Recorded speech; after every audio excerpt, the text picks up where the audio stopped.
I'm Ann Anderson, and today I'm going to show you how I do my silk painting process. First of all, I start out with a drawing, somewhat like this, and I transfer that drawing and enlarge it to a piece of white butcher paper, and I do the drawing with a big Sharpie so that the lines are nice and thick and black.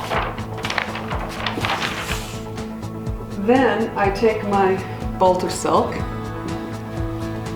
and I cut off a piece of silk to put over the drawing. The silk is 30 Mummy Silk Charmeuse, which is a very thick, heavy, luxurious silk. Okay, now I'm going to start waxing the design onto the silk. I'm dipping my brush into very hot melted beeswax. The temperature is something close to 300 degrees Fahrenheit, and it's in a little tiny electric frying pan here. The wax needs to be very hot in order to penetrate through this thick silk. And now I'm basically tracing the drawing, which I can see through the silk, onto the silk with the melted beeswax. Now I've waxed the design onto the front side of the silk, and I'm going to peel it off of the drawing. Get rid of that. And turn it over and look at the back side. On the back side of the silk, there are all kinds of little spots where the wax didn't penetrate through the silk.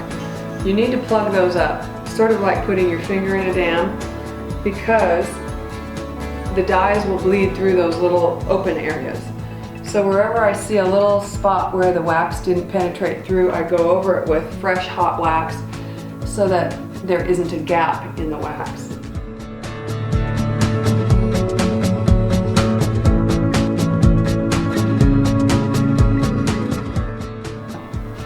Okay, I have tacked my piece of silk to my two sawhorses with your basic push pins, and I tack it as tightly as I can so that it is taut as it can be.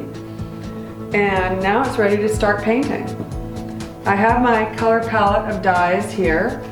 So right now I'm using Jacquard silk dyes that I order from Dharma Trading, that I have mixed previously today and tested on little samples.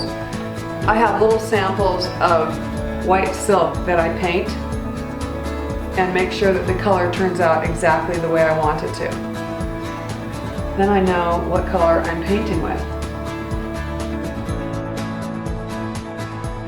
Okay, so I'm going to show you how to blend the dyes. This petal has a bit of dark red to the edge of it, and I want it to blend nicely into a dark yellow. So I'm going to add the yellow right to the red. So now this petal is going to become a deeper yellow. And I keep touching the red, and it pulls the red right into the yellow nicely. Now the yellow is going to become a bit lighter over here. And I'm going to add a bit of water to help blend this together. Now I'm going to add a little bit more yellow into this area, a little bit of water, and the colors blend together beautifully.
my finished painting, and now I'm gonna steam it.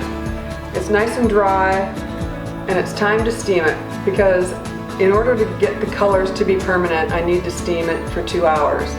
So I'm going to pack it in newsprint before I put it in my steaming kettle. Then the dyes are completely permanent. You can do anything with them, wash them, take them out in the rain, whatever you want to do. Okay, I have my wire tube here. It's basically chicken wire, some sort of chicken wire. So I just roll all the newspapers carefully onto this tube. So now, right now I have 5 paintings packed away in newsprint carefully. Not one part of the painting is touching another part of the painting. There's layers of newsprint in between all of them. And they're rolled on this, this wire tube, and I'm going to put them in the steaming kettle next.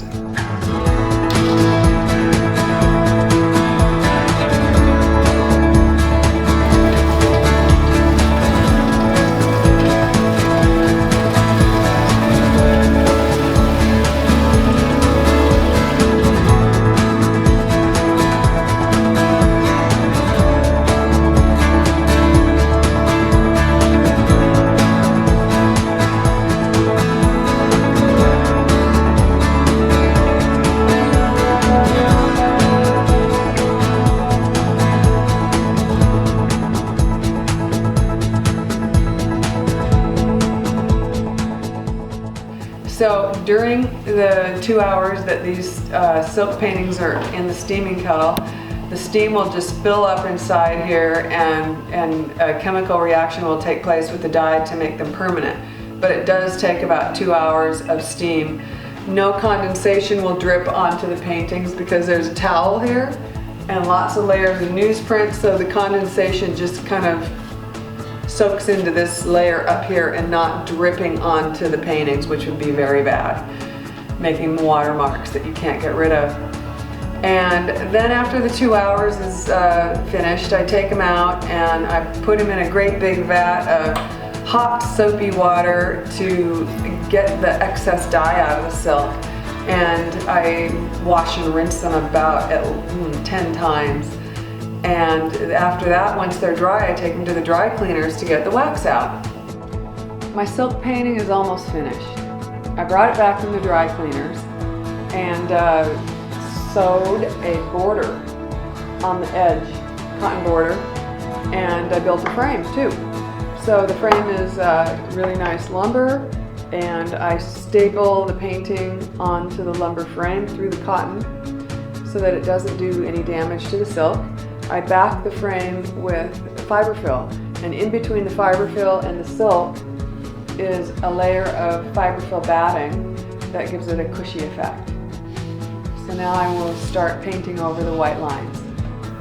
The reason why I'm painting over the white lines is because as the painting is now with the white lines, it has a bit of a flat look to it.